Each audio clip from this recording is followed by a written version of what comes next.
I'm not sure there's anything more magical in this world than that. Well, that's my new favourite video. That's genuinely my new favourite video. How you doing, Johnny? Are you well? I'm good. I that guy is like my spirit animal right now, though, to be honest. He is kind of expressing how the Arsenal fan world is feeling, I guess. And some of us have slightly more control. But we want to do that. We do want to do that. So good luck to him. And, I think he makes some fine points. He certainly does. He does. It's been a mad 24 hours. Apparently, what's really annoying is apparently the people in the chat couldn't even hear it. I couldn't actually hear it either, but I didn't know. I could hear it. I could hear it. really? I don't understand. Yeah, if you want to check it out, it's a video by George Watts at G Watts Rants on Twitter. We're giving him the publicity because I think it's just an unbelievable piece of modern day Arsenal culture. So if you want to check it out, please do, because it's fantastic. But yeah, it's a really weird time right now. Obviously, I say I didn't expect us to lose to Burnley, but here we are. We did lose to Burnley, and I thought that obviously on Mondays we do a podcast at 8:30, but I just wanted to come on the show and talk to Johnny about his thoughts and get his reaction and a little bit more of mine, because obviously on the podcast it's very much so that the guests speak and it's much less so me, and I wanted to get some thoughts out from myself too. So, and obviously get some of your thoughts in the chat box too. Johnny, you came on the podcast the other week and we kind of had a discussion around where we go from here. We brought up the fact that losing to Burnley was a real possibility because we're just not scoring any goals right now. And the questions that arose were basically that Arteta, this is in talking about yesterday's show straight after the game, the focus of that show was Arteta can't continue if these results are continuing, which they are, because no matter what hope there is in the long-term project, you can't sacrifice the short-term results because it just becomes unrecoverable. Like, you can't get back to the stages where we were at previously, where we were questioning it being out of top four, let alone being at the top half. So how are you kind of perceiving the club at the moment, and what do you kind of expect to happen in the next few weeks?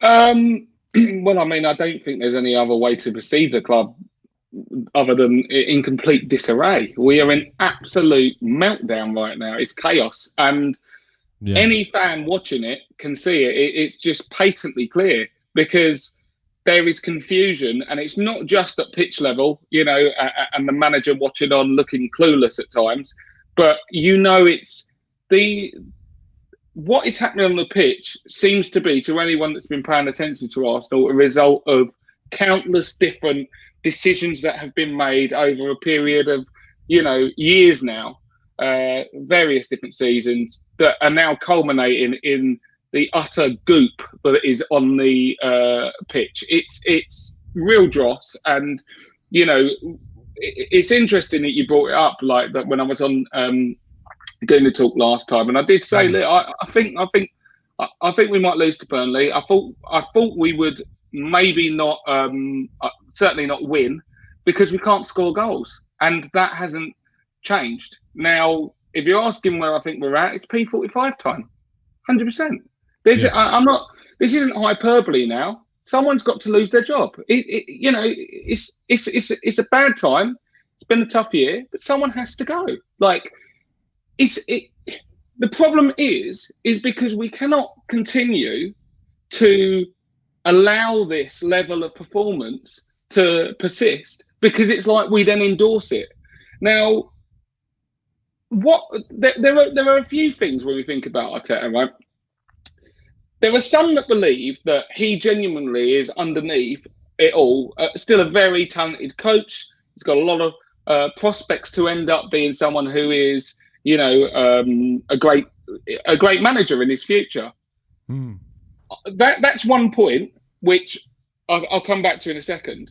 But even if you don't think like that, and you think like where I'm at right now, why do we think he is a good coach anymore? Why do we think that's the case? Because if you look at his body of work, because we talked about this last time. If you look at the body of work, we're now looking at least as much dross as there has been positive signs. We are on a wicked run now, like a really, really poor run.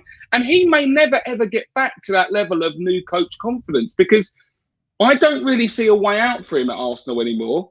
And if you do get sacked from your first job after a year, which looks like he's on the cards now, then he may never actually get to the heights that he once promised that he might. But if you actually, come back to the idea that he is has the potential at least to be a top-level coach, well, we have to currently look at what is the actual evidence in front of us.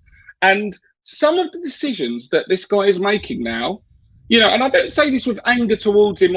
There's no hatred towards Arteta, but it's not good enough. It's absolutely not good enough. You can see the fan base give a collective sigh of resignation when you see that guy, Granit Xhaka, in the centre of midfield again. Everyone knows what's going on everyone knows what's up. Everyone knows what's up. And everyone knows what's up when you see Willian donning the shirt. Do you know what? Do one thing, because I have ranted a bit here. I'm sure you've got some thoughts. Right? I will subside to yourself. But it's fine. Get it all out, Johnny. Get it all out. This is just the first volley, but clear the throat and then we'll continue. But I thought that in commentary, and this is what I think the major broadcasters do, they get a little bit kind when people struggle, especially at the big clubs. I don't know whether they want to outwardly say, sack the manager. No one at Sky and stuff ever want to say that, even when it's obvious, But they start being kind when they go, oh, Arsenal have actually played really well. Arsenal have done it. I didn't think they played well. I did not think they played well. First of all, you're playing Burnley at home. The games don't get much easier than this. And if, we've been used to turning over Dundalk and people like that in Europa. These are not teams to write home about. It's a very low level. And when you're talking about we're playing well, what? Because we had possession. Because we're whipping balls in for James Tarkowski to get rid of. What do you mean? It's not like they were, on clearing balls off the goal line all the time. It's, we had a few chances, but you'd expect that. This is not high-level play. We're once again playing poorly. And if you can't get it together, then I'm sorry, as I say, the writing's on the wall, and we have to make a change, and that, I think, will have to be the manager. Okay, there's a lot to digest, and I think that there's two ways I want to go about this. I effectively predicted that was effectively where you were when your head was going to be. Is that we're at a point now? I don't think I deserve any awards for that, but effectively we're at a stage where a large proportion of the fan base would say that it's probably the right decision to change manager. Not necessarily as a reactionary thing. This has been very much a drawn-out process, especially for someone like myself, who has backed the guy, has pointed out a lot of positives about Arteta for a serious amount of time.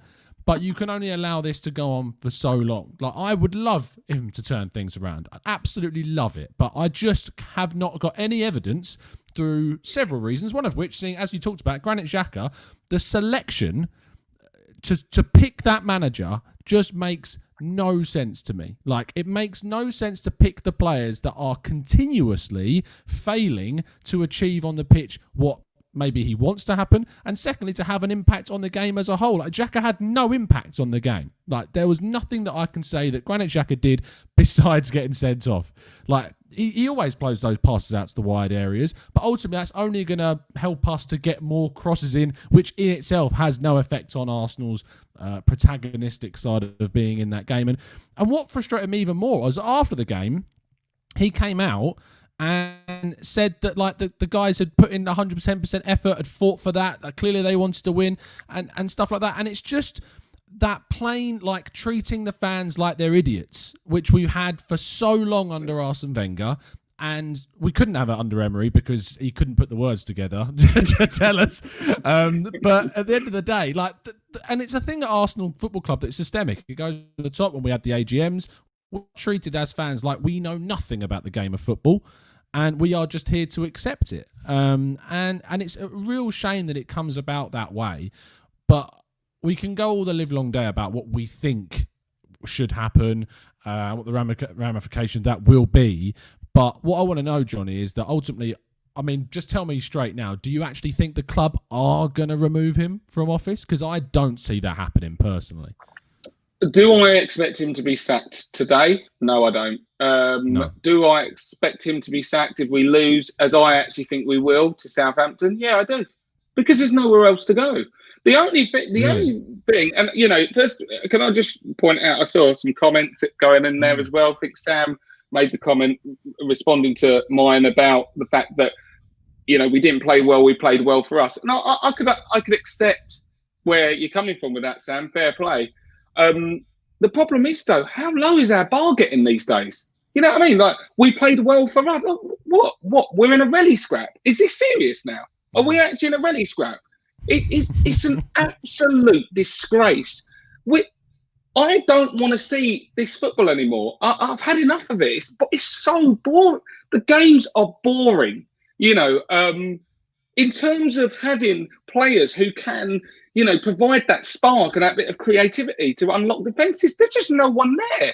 I keep having to come out the same lines, and I'm sorry, guys, but I don't know what Willian does. I don't get it. What is he doing on the field? Once again, me and you had a little back and forth on Twitter before the game started, didn't we? And we said, you mentioned that Xhaka's starting, and I said, I think Xhaka will be the hill that Arteta ultimately dies on. But also, once again, Ainsley Maitland-Niles on the bench, no legs in midfield. Mo Elneny given a chance. What did I say on the Gooner Talk last time out? I do think that whilst he has been playing very well, I think that was more of a sign that he plays very well with Partey. Sometimes that happens with players. Sometimes you just get a player who, I'm great when my partner's with me. If I'm not, I'm actually not that great. Didn't look great yesterday. Didn't look great. Yeah, not good enough. Now, getting back to that your original question of whether I think he will be sacked, the fact is the board are in panic mode right now, because what they actually are saying, if they were to remove Arteta, is we made a very, very bad decision giving this guy a long, fat contract. And it also shines an even bigger light in their general decision-making. Now, I'm hearing a lot more in recent times about how Edu's judgment's getting called into question. I think it has to be. Has to be. He's had some highlights since he's been here. I think the sign of Martinelli looks like very shrewd. Some of our Brazilian players, Gabriel still looks like a very good player as well. And I think he had a lot of say in bringing Gabriel to the club. But in terms of handing over the reins to Arteta, when Arteta says, I want to sign Willian for 250 grand a week, who is buttressing that comment? Who is saying, do you know what? Let's just hold up. Because we've got another geezer who you have banished to Narnia on 350 grand a week. He can't get a game, right? So why do we want another geezer? Because that's 250. Let's do some quick maths here, guys. 350, that's 600 grand a week in wages in anonymous players. One of them treads out on the field, but it's not good enough. Now, unfortunately, we all know how these things work. The board will often be the last ones to go because they hold the most power. Someone will have to go under the bus. We need our pound of flesh to feel that things are going to change. And I appreciate all the sentiments, in the comments about what's the next manager going to do and stuff. It doesn't even matter about that now. We are in disarray. The jokey comments, and I don't mean this literally, but let's bring Sam Allardyce in.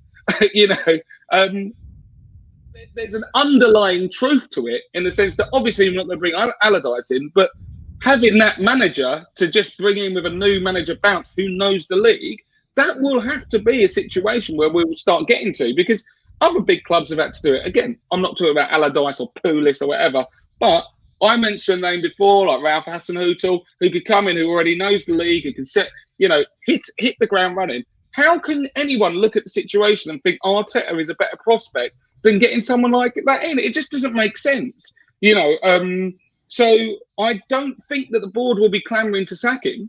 But the reality is this isn't just an Arsenal fan TV setup where people are ranting, going nuts. This is the majority of the fan base going, you can't carry on, guys. This has to go. This has to stop. And once you have the majority of the fan base going, hey, come on, and Arteta not helping himself in post-match interviews, doubling down on ridiculous, notions of how to play and set up. You know what? The jig's up. We've got to cut our losses now. Get rid of him. It's not worked out, and we start again with a new vision, because that's what I need, a new vision. Because right now this vision is terrifying. So I still don't see it happening. I completely agree with all the points. And I think there's a couple of people. I want to address the Willian thing quickly.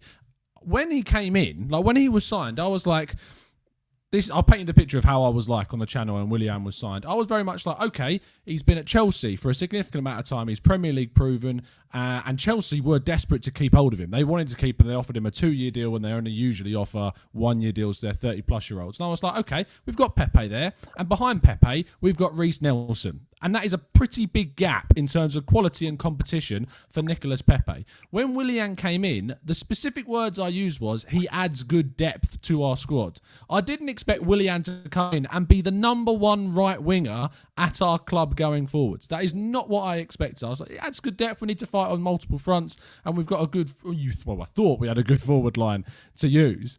And now it's clear that Arteta's put so much faith in this signing, and I was so wrong about kind of the motives behind getting Willian in, and when I thought it was about depth, and actually all it was about adding a player that was effectively going to usurp Pepe, who Arteta feels clearly is not good enough to start the games at the moment. And so that whilst Pepe either gets used to things, or whilst we can find a buyer to get rid of him, Willian was going to cross that gap. That was what it was going to be.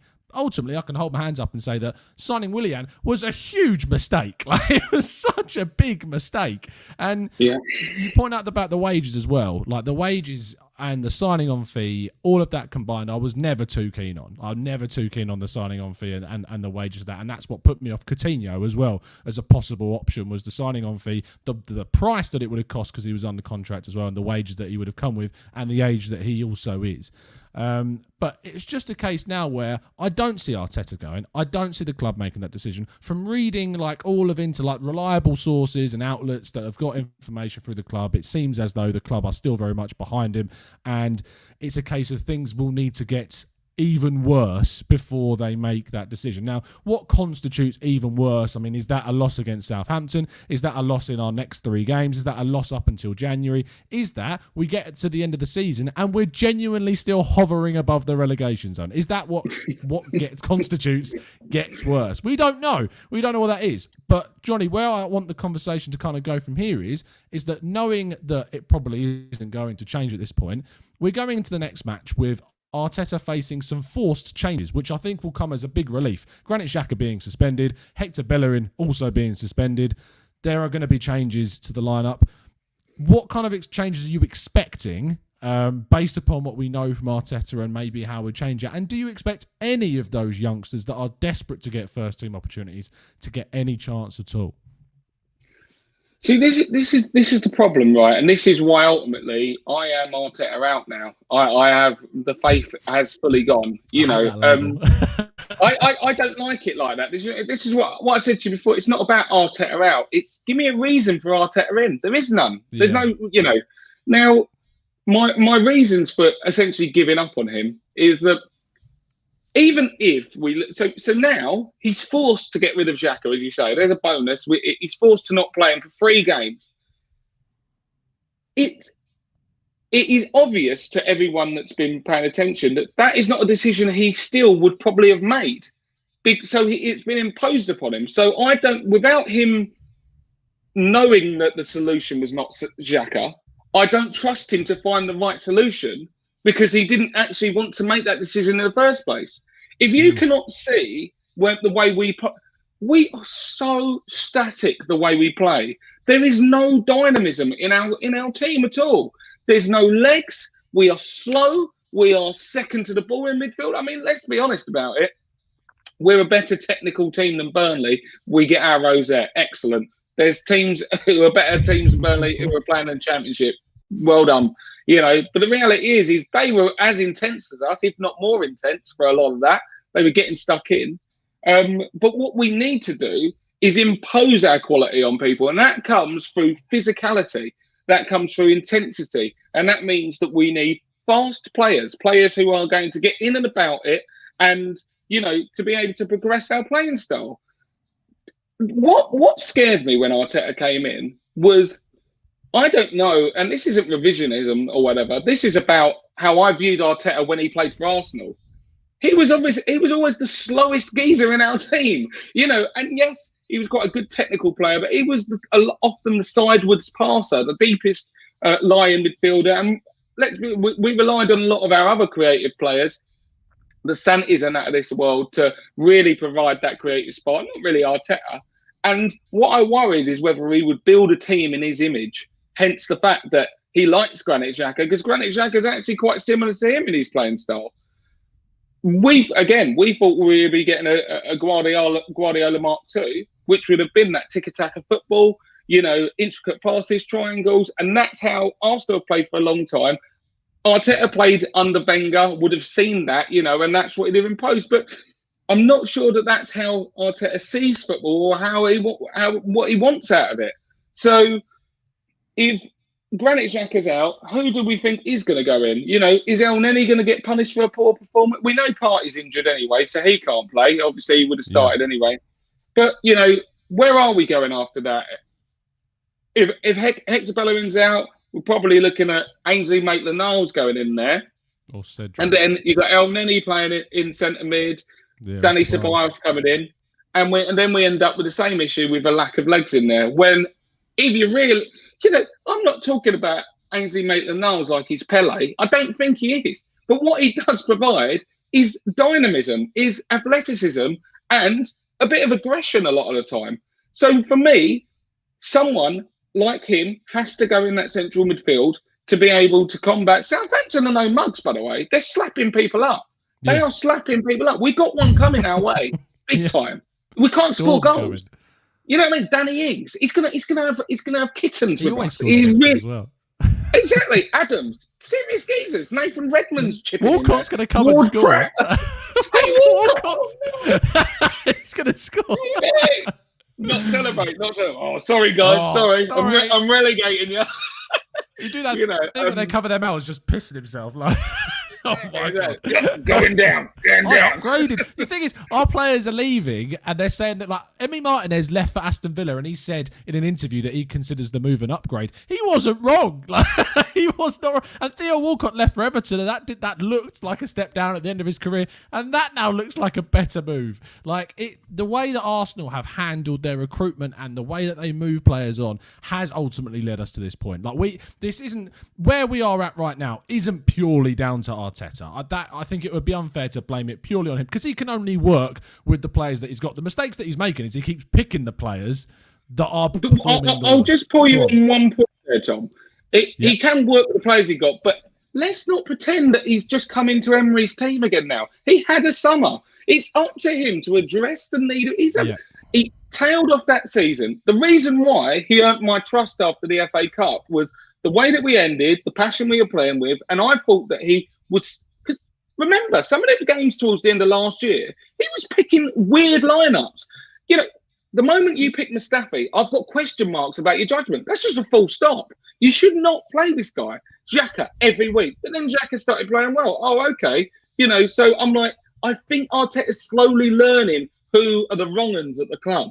He hasn't learned anything. He's still picking these guys. So I don't trust his judgment. And then we now have a summer of transfers to see who Arteta targeted, looked at, and said, this is what's going to improve us. If you're signing Willian, I don't trust your judgment anymore. This is the issue. And I'm sure we may be able to get onto it, but the Saliba issue is now proving an issue for me. I don't trust his judgment with what he's doing.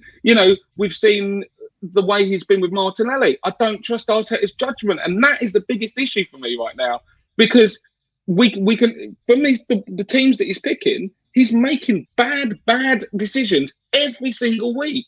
And he's walking around like, oh, why are these guys letting me down? And this, there's no one in the stadiums, but there's usually 60,000 people going, I can tell you why you're being let down, mate.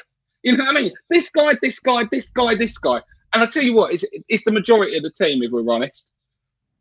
I think there's a lot of points also about Partey that I think, when it comes down to recruitment, there's two sides of the argument. If the people that are very much on Arteta's side will say that he signed Gabriel and Partey, two key positions that Arsenal desperately needed. The other side is that, yeah, and to be fair, to that, add to that side, Partey being injured, I don't think we'd be as in a bad position if Partey had been fit this entire time. I think we would have got some more results, but at the end of the day, he still won a cup without Partey last season, playing a different system with those players, with arguably a worse defence with that Gabriel. And he's tried to change systems now. And without Partey, he has maintained the system that's not worked by going to the back four. With Partey being in there, I think it could have worked playing to a back four. But we do not have enough in the squad to play with a back four currently, because our right back goes swanning off up the pitch and leaves massive gaps behind it. I appreciate that. I think before I was saying, I think my opinion on my Bellerin is slightly changing because of the consistency of the errors that are coming through from him. I think Holding gets a bad rap because he gets very exposed by Bellerin's immaturity and the amount that he goes up the pitch. And actually, Holding, I maintain, has had a decent season other than the Villa match. And it is just the amount of times he is exposed and left against a winger and usually an overlapping fullback by himself that he has to deal with, because Bellerin has swannied off up the other end of the pitch and left him completely exposed. And on that right-hand side, the right central midfielder does not cover anywhere near as our left central midfielder does for the left-hand side. So that's also a problem for Holding to deal with.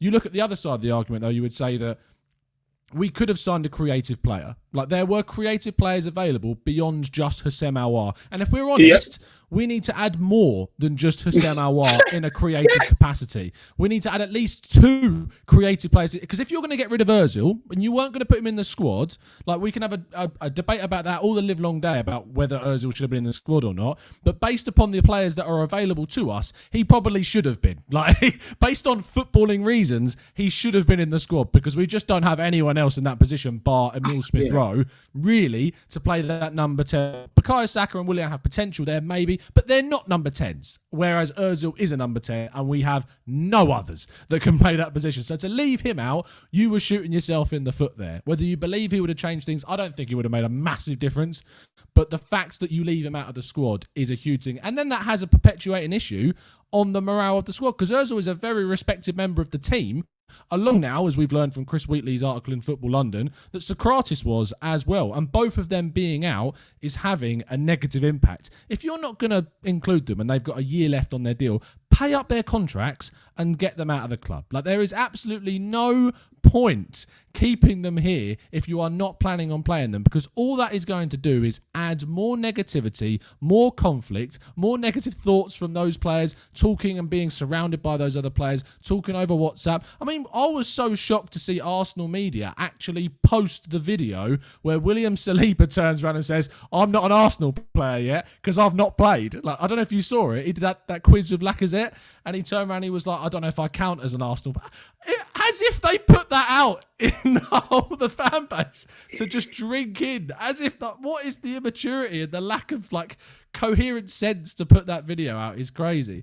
But that situation is just ridiculous. And going back to the point about creativity, like, as I said, we needed more than Aouar in the summer. We needed Aouar and someone else, I feel like. And Szoboszlai was available for 25 million euros of a buyout clause that we could have activated back then. We could have done that. Or we could have negotiated some other fee. We could have gone out and got an Emi Buendia after Norwich got relegated, like so many clubs went and pillaged. Callum Wilson, Ryan Fraser from Bournemouth, Nathan Ake went from Bournemouth as well to Manchester City. And we just didn't take advantage of that situation. And we typically don't take advantage of that situation. I mean, look at, was it Gini Wijnaldum when Newcastle finished really far down the league? Liverpool went and poached him. Arsenal just don't do that. They just never seem to go and do it. And we missed that boat, and now we might have to pay even more for Buendia than we would have done, because he's performed pretty well this season. In fact, I wrote an article on it if you want to check it out. But it's a case of, we could have signed someone and then waited and got Aouar, if we couldn't have got him, later in either January or the following summer window when there is going to be more cash made available. You didn't have to sit on our laurels with no creative central players at all and try to go into a season where you're then going to play 4-3-3, which requires a really creative central player for that system to work. There is no team that plays 4-3-3 without a solid creative central player or two in that midfield three. Some teams like Man City decide to go with one deep player, be it Fernandinho or Rodrigo, and they play with David Silva, or they play with Bernardo Silva, or they play with Gundogan or Kevin De Bruyne, playing in that number 2 ahead of the single pivot. Or you have other teams that decide to play with an out-and-out number 10 like we used to with Mesut Ozil, like Spurs did with Christian Eriksen. It is so obvious to people like us who, we're not coaches, we haven't got qualifications, but we know this from watching football. So how an entirely huge football club like Arsenal can go into the season without signing anyone in that position and then leave Mesut Ozil out of the squad, to me is just chaos. I think Gary Hardy in your comments there is saying, I don't think it matters about signing creative players when Arteta's tactics are crossing, and I think there was Rydog as well said something similar.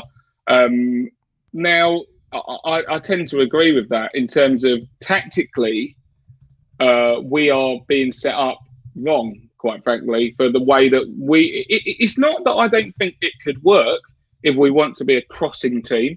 If we want to sign Olivier Giroud back, maybe surround him, get Duncan Ferguson out of retirement as well. But, the kind of players that we do have and we've invested in, aka Aubameyang, which is a whole nother subject altogether, it's just not set up to get the best out of him. We're a team that have always played with pace, have looked to go in behind the back lines, play on the break often. You don't have to do that. We can play possession as well, but just tossing balls into the box. One, it's just not a very interesting style of play, but I wouldn't care. I tell you what, hold my hands up. We're in the league, don't care. Toss balls in that box, great. I'd sign off on that. We're a million miles away. If you don't get that, then I don't want us to play like this. It's boring. And like you say, if we're playing Burnley, it's the absolute opposite of what you do to Burnley, because that's what they will literally pay you to do that all day, because they'll just head the balls away. What you need is quick, intricate footballers around them, because they can't keep up, because they're a bit more lumbering. The reality is, when we look at the assessment of Arteta yet again, is one thing we were promised with him is that he was an elite coach. That's the only reason someone could be given their first job as Arsenal head coach. I mean, it's absolutely mad, the leap up that he was being given.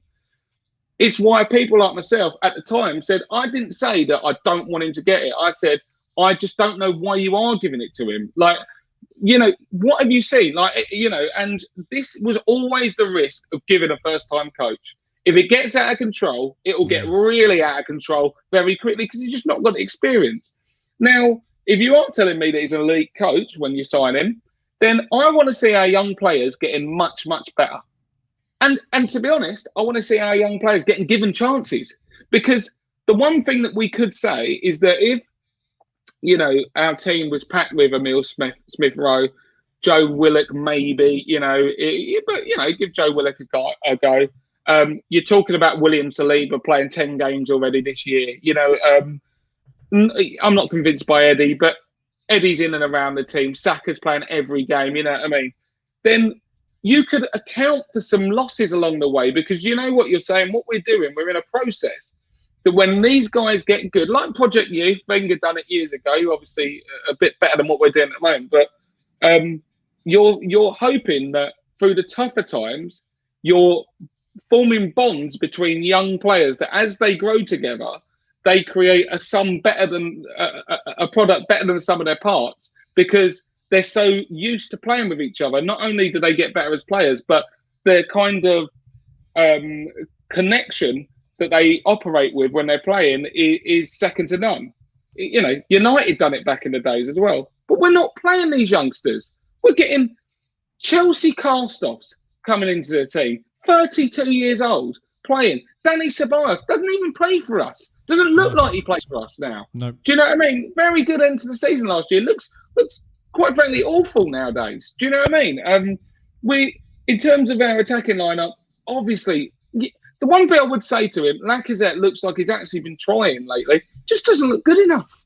Just does not look good enough anymore. So, it's not like we're blooding loads of youngsters in there that are going to come on and come to fruition. A lot of these guys are old geezers. I'll second your point about Rob Holding and thought him and Gabriel look good. I don't think you can, ultimately blame him or Tierney. Bellerin, again, there's plenty of complaints there. But ultimately, when you look at it, we could only accept these awful, awful performances if we thought that there was a greater plan at work here that was going to come to fruition and we might see greater days than we've seen in the past. Who can honestly say that this is all part of the plan? The thing with Emery at times is we didn't know it looked like we never knew how we even wanted to play. No. I do know how Arteta wants to play, but it's just shocking, And so, I've worked it out, mate. I've got your plan. It's just not good enough.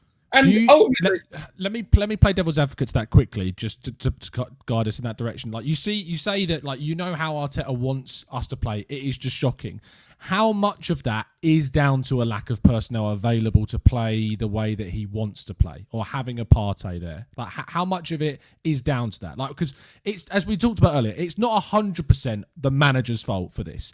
And a lot of people in the chat will point out and say, we are a bit of down tools FC. The players are not playing very well for him. They could do better than they're doing. They're not even putting in the effort in. So, yes, it's shocking. Yes, that's the way he's playing and that's the system that he's using.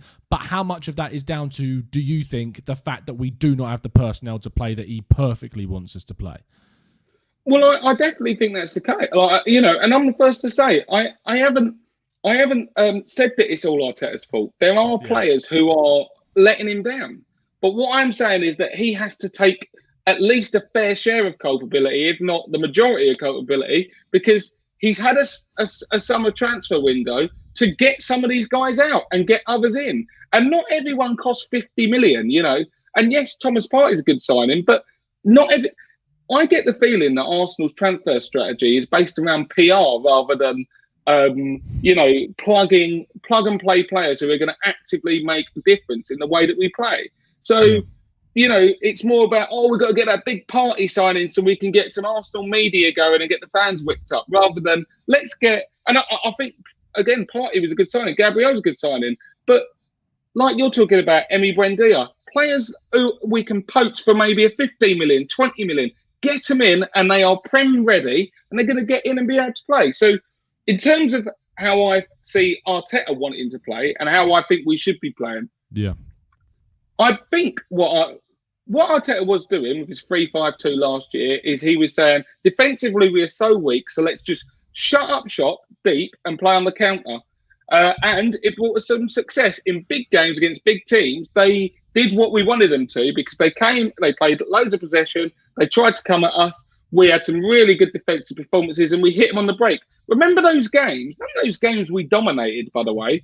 Like, we often hit people on the counter, nicked our goals, and we were just very good defensively, which was the kind of summation of our good performance. It wasn't about we, completely dominated the game. There were none of these games we dominated.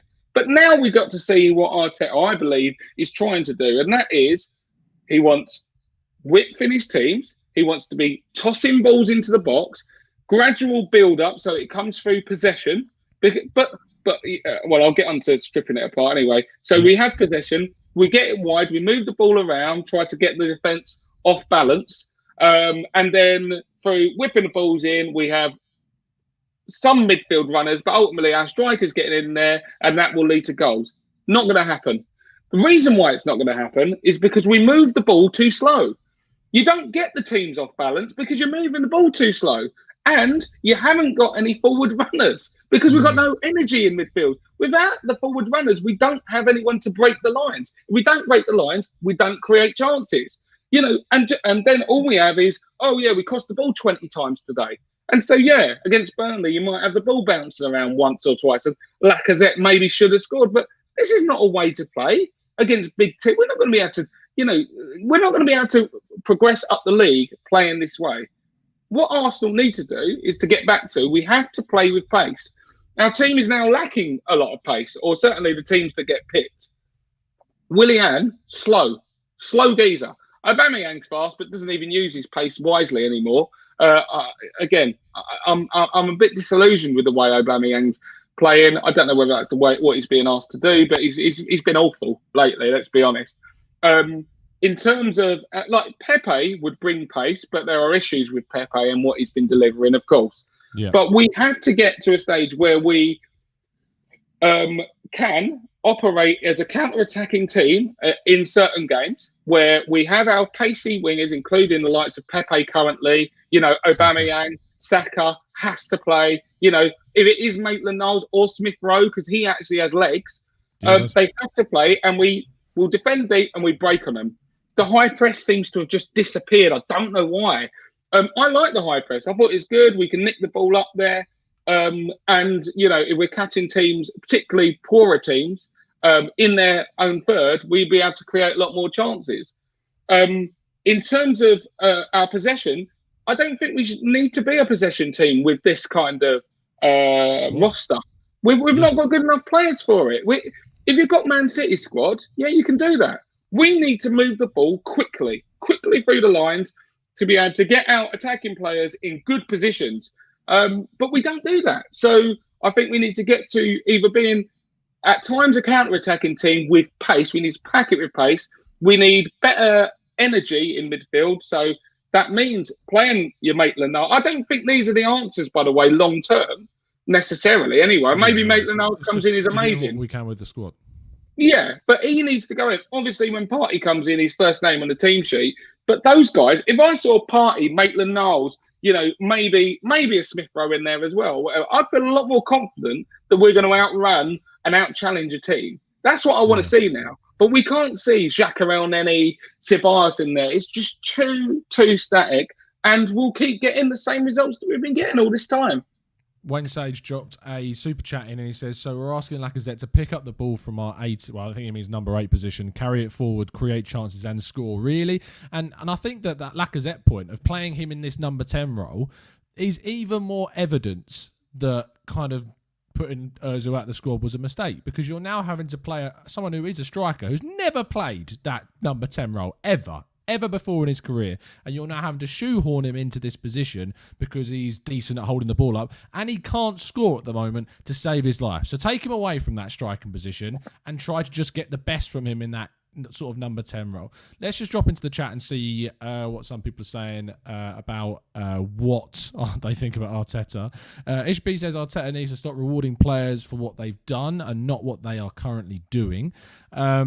Garreld has said that what you're saying, Johnny, is right, but a lot of that comes down to one thing being personnel, which we've kind of covered, and we have admitted jointly that there is a lot of problems with the personnel, but still the way that they are being used by Arteta and the selections that he is choosing is a problem. Like, we can go on to all the live long day about how he should have better players, how he'd be doing better with a better team. I feel like if he was in charge of Man City's current squad, he'd be doing nearly as well as Pep Guardiola, because they've got the quality, they've got the team, he knows that side inside out, they respect him a lot, and I think he'd be getting a good job out of them.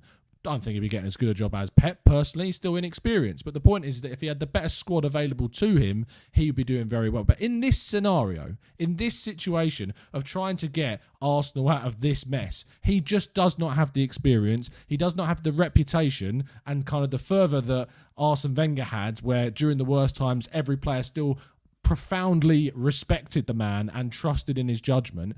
Whereas this does not exist it does not exist for Arteta at this stage. Some of the players played with him, which is always going to be a problem because they still look at him as a teammate, not as a coach. You have Holding, you have Bellerin. These guys played with Arteta whilst he was a player, and that for me is an issue. And you will never. And I remember hearing Paul Merson talk about, I think when he was it Wickham?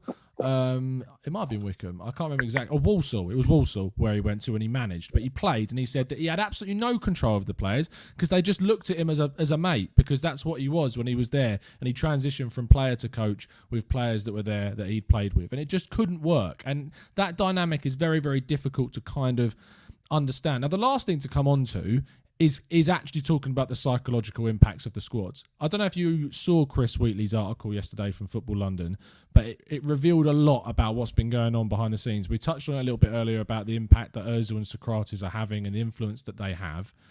And also that David Luiz supposedly has not spoken to Arteta directly for the last 2 weeks.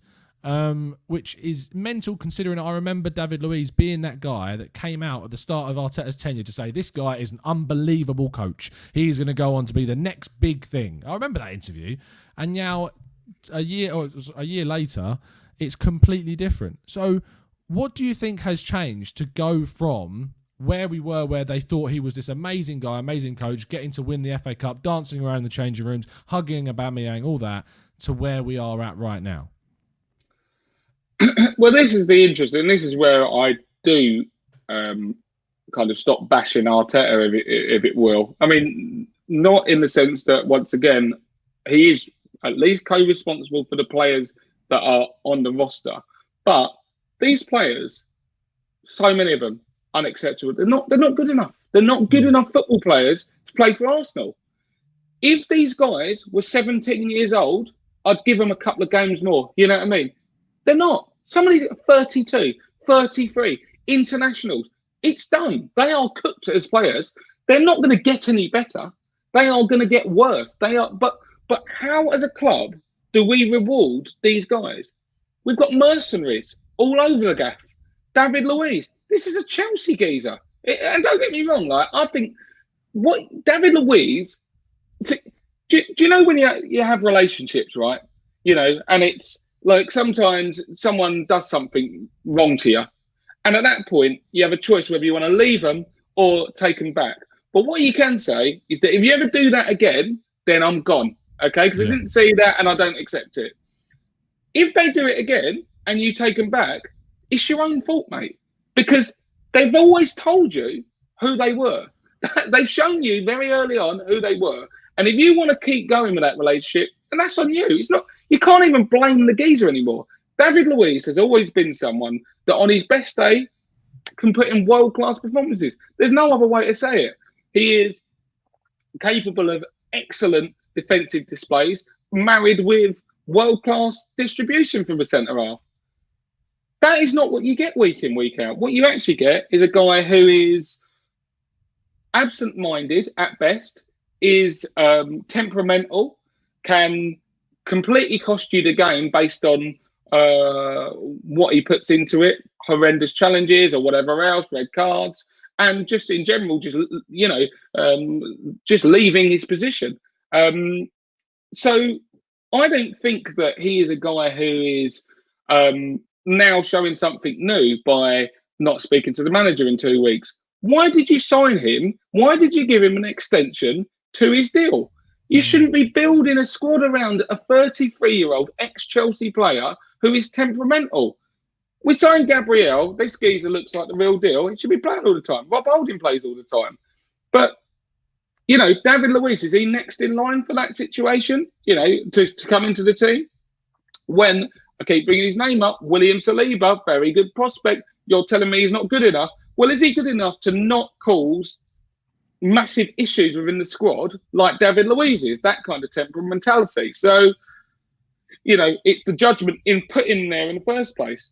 You then look at Granit Xhaka. These are not new situations that this guy does. He is a hothead.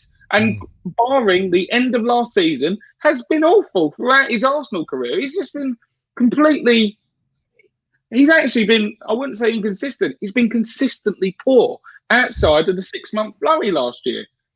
In terms of, you know, I don't honestly know what to say about Hector Bellerin. I do really like the guy, but he hasn't got the mentality. He's not a leader. There is nothing in him that says leader. He is someone who will essentially bend to the will of what the other players are doing. If they play crap, he's going to play crap. It's very rare that he will, you know. I believe there was a game last year against Chelsea where he dug it in when we were down to 10 men, scored a great goal. That's about one of the only times I've ever seen him buck the trend of where we were going and really stand up. Most of the time, he'll bend the way the team bends.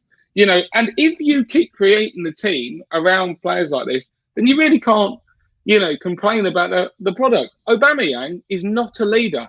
This is the thing about him. Whatever you say about him, world-class talent, not a leader. He is not going to be someone who is going to drag you through a situation like this. And he's showing that now, because the one thing that he did have, which was, you know, world-class finishing, you know, elite forward play, has disappeared. And he's looking like an average football player, full stop. Lacazette, not a leader, and so on. And now you're looking to players like Bukayo Saka to actually be the geezer dragging us out. Martinelli, for me, has to go straight into the team as well, because I mean, one, he's just our hottest prospect, him and Saka anyway. But two, there's no reason to not play him. So for me, Saka, these guys have to be in it, and I believe that Martinelli, weirdly at 19, 20, is a leader. He leads with his performances on the pitch. The way he hounds players, the way he runs, he doesn't stop going. He's an example to others. And in that same Chelsea game, 10 men, okay, I'll just go on a little maze up and run around everyone, knock one in. Because Tierney is a leader. Well done. Yeah. I believe Tierney is a leader as well. One other mistake that Arteta made, though, in player thing, which I believe, not everyone's really talking about it, but is becoming patently clear, is I believe we got rid of the wrong keeper in the summer as well. Oh, I think that's a debating topic. That is, yeah. I think we had a number one who'd announced himself, he'd presented himself, and he's looking like a very good goalkeeper elsewhere now, and was actually also more of a leader in those big games. Yeah. That's what he looks like now. Leno looks like.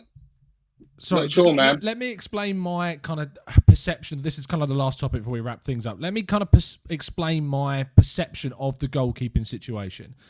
I agree that Martinez, and I wanted Martinez to be the guy that we kept, but I understood the reasons behind selling him because no one was going to come in for Leno. Like the price that we would have asked for Leno after paying 25 odd million for him just over a season before, we would have been asking for more than 30 million for anyone to sign him. And even if we were asking for that, there was no one that was going to be coming in for Leno, who had just had a serious injury after Brighton. And Arsenal were in a situation during COVID in that summer where Arsenal needed to bring money in. And I feel like if it was any other summer at all, Martinez would probably still be here. And we might have even given him the number one jersey because we could have afforded to pressure Leno into being the number two for a time. And he could have been the number two for a period. And then if it hadn't worked out and if he was getting upset and done in, then he would have gone and we would have sold Leno eventually. And then we would have promoted Runner. We may have got Runnerson in a year later. Who knows? But it's a case of the Martinez thing I understand. I don't think anyone has a right to really criticise, in my view, Arteta for the sale of Martinez. And I will always back that, whether I want the manager to stay or go. And currently, we're probably leaning towards more of the side of go. But I don't feel it's fair to criticise Arteta for selling Martinez. That is just my view. I don't know how you feel about that, but I just wanted to get that out before you carried on your monologue on it. I do think it is fair to criticise him for it because the fact that for just the exact reason we were talking about, and don't get me wrong, I completely get your point, and I think there was a strategic point of getting rid of Martinez. I do think we could have got money for Leno if we had offered him around. There German clubs would be interested in Leno. You know, he's still held in high regard there. But what we're talking about is how you gather a squad of players that have the leadership qualities to enact the plan that you want your playing style that you want your team to play with. What Martinez showed during that period, bearing in mind that, you know, Emery had just gone, we were in disarray. He came in and we just stabilised. And I can't say it's all down to Martinez. Of course it wasn't. But he made such a massive difference. Whether it was coming for crosses, he was commanding in his box. He was talking to the team. And it just seemed like he'd just grown. The stature of the man was not just a physical issue. It was like he looked like a bully, quite frankly. Yeah. And I loved it. And it hadn't been there for a while. So if you let a player like that go, you have to have a very good understanding and a reason for why that's happened. I know someone in your chat there has said that they believe that saying we have no leaders is a bit reductive. You know, I can get where you're kind of coming from here, right? But the reason why it's not reductive is that exactly what I was saying.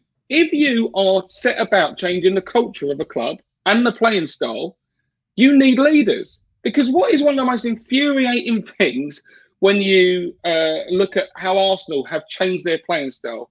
We start with a high press. And why is it that Arsenal always start to press and get some really good positive results? And we think, oh, we've changed our playing style. But then they almost seem to go into their shell And playing styles that we've seemingly decided on and set about on are just thrown aside. It's because you don't have the right personalities to keep enacting upon it, on that strategy. And ultimately, if you are not a leader and you've got a team of non-leaders, then they will ultimately be looking around for help and they won't find any. And we've also got a manager on the bench who doesn't seem to be leading the right way either. When things get tough, that's when you need leaders. It's not platitudes, it's true. And you need personalities, character types. And we don't have them all over the field. We have fake characters like Xhaka, who thinks that it's the best example of him showing leadership is going to ground and grabbing people by throats rather than actually, leading by example on the field with his play. That is why it's important to have leaders within the team and within the squad. It really isn't reductive. I don't believe that is the case. No, I think leadership is an issue throughout it, and it's systemic, and it has been for the best part of a decade and a half at Arsenal. We've lacked a clear leadership ever since the likes of Vieira moved on. I think that there are leaders within it, and I think that the problem is we keep picking captains that are the wrong players to kind of be examples. Like I look at Kieran, like at this moment in time, and I'm the manager, and if I've got a front about me, I'd be stripping the captaincy off Aubameyang for his performances, and I'd be giving it straight to Kieran Tierney or straight to Gabriel, because those guys actually have the personality, the front about them. Kieran Tierney comes and faces up the media after the game and backs Arteta. Like, we might not want to agree with Tierney, but fair play to the kid for coming out and backing his manager in that moment. Gabriel went out on Twitter last night and apologised to the fan base, which he's a new guy. He's been here 6 months, and you've got players that are established, that are captains, that have been completely silent. Aubameyang has not come out and faced the media once. He's shied away from all of the publicity when things are going badly, and he's all happy clappy, want to come out and talk to the fan base when he's signing his new contract. You want to put the Black Panther mask on the side and make you look like a hero, but he's not being that. He's not being a hero at Arsenal at all. He's been completely... You want to talk about things that are reductive. That is what Aubameyang has been this season. He has been completely draining, I feel, on the squad's mentality. And like when he scored an own goal yesterday, it was horrible to see him score an own goal. And I don't want the guy to fail. I want him to turn things around. I really do. But the thing is like, in that moment, in your lowest moment at the club, where you've just scored an own goal that's cost your side a 0-0 draw, that in that moment you can turn things around. You have an option there. You can either sulk and whinge and whine and feel sorry for yourself for the rest of the game, or you can drag this team to an equaliser at minimum for the rest of the game and really galvanise the group. And he wasn't going to do that, and there was only a couple of people on the pitch that was going to do that, and I feel like that's Kieran Tierney, I feel like that's Gabriel, but I don't see anyone else doing it. I'm conscious of the time, so any kind of closing thoughts just before we wrap up, Johnny?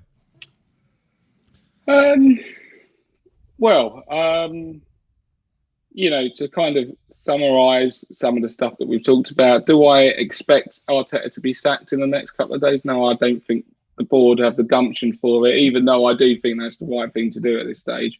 I do think he'll be sacked by January, because I think we're going to have 2 or 3 losses out of the next 3 games. So at that point, when you're starting to knock about in the relegation zone or 1 point out of it by Christmas, you have to get rid of him. You've got to. It's not a joke. I don't think we're going to get relegated, but the way some people think about that, big teams have gone very close, if not got relegated before. I remember Leeds in disarray at one point, and look where they are now. Well, they're back. They are back, but it takes a long time. But no, let's get kind of realistic here. My thing of what Arteta could do, he would need to revolutionise. Because the one thing that Arteta was sold on to me was that he had a new way of thinking, and that he would be able to kind of roll with the punches and change on the hoof, because he hadn't, tied his horse to any mast with regards to ways to play. Yeah. And now it seems like he has, and it just seems like he's so stale in his approach. And quite frankly, that will be his undoing, because you have to realise these players are not worth trusting. And to be honest, even if you were just on a very pragmatic, just trying to save yourself kind of basis, surely you must go, hold on, if I play the kids, the fan base will probably get off my back for a little bit, because they probably expect less. So why not just give them a go?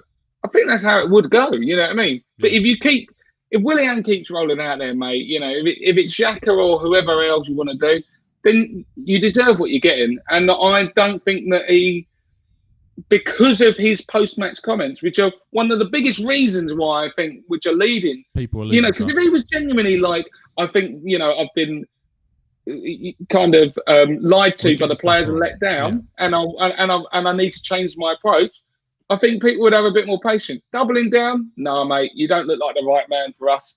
And I think if you carry on with that, we might not lose against Southampton, but I can't see us winning. They will score goals, and we can't score goals. And then when you start looking at the other games, the Chelseas and all of that, losses all over the gaff, I think, unfortunately. Yeah. I can't disagree with you. And I think he will last till January, just because I think that the board are that stubborn and they are that kind of in love and infatuated with Arteta as the coach right now. And I think he will last. And I think there's too many people, ironically, of the similar age around him to kind of make that tough choice. And I think it was easier with Emery because there was no past connection with the club. There was a communication, and there was already kind of questions being asked of Raul, who kind of made that decision too. So I think it's much more difficult for the club to kind of cut ties. Very quick before we wrap up, there was a super chat from Pramod that I just want to address. It says, Tom, do you think any player will sign for Arsenal with us being 15th in the league? Experience coast, mismanagement of the youth, i.e. Saliba. What we get is rejects. I still think people will sign. I think Arsenal ultimately is Arsenal, and you'll always see players sign, but to say that doesn't go into the thinking of a player when considering a move. Like we talked about Ralph Hasenhüttl as a possible coach. Would he want to give up the job at Southampton with 4th in the league right now and leave that project for Arsenal? I'm not sure. Brendan Rodgers, ironically, loves himself so much that I think he would take on the challenge. But I think that's a discussion for another day. Anyway, thank you, Johnny, for coming on. Do you want to tell people where they can find you? My Twitter handle is there, and that's my Instagram one as well. I often plug my fatherhood podcast on here, so I'll do it again. It's the How's Your Father podcast. If you're a dad or, you know, interested in discussions around fatherhood, it's a bit funny, irreverent chat. All the different aspects of fatherhood. That's the How's Your Father podcast, wherever you get your podcast, and at HYF podcast on my socials as well. Awesome. Thank you, Johnny, for your time this evening. Thank you, Chatbox, for being legends as always. Really good discussions. Lots of people in debate with each other, which is great to hear. And 99% of it is keeping it clean, which we always love to see as well. We'll be back later on this evening at 8:30 with Mike, Andy and James to talk about yesterday's game in a lot more detail and cry some more. So that's going to be fun. Tomorrow I'll be joined by Owen at 5 o'clock for the regular Tuesday Let's Talk Arsenal show, and then a preview for the Southampton game also. So make sure you subscribe, turn those notifications on so you make sure you get those coming into your notification boxes in your phones, devices, tablets, whatever. But we'll see you again very, very soon. And as always, up the Arsenal.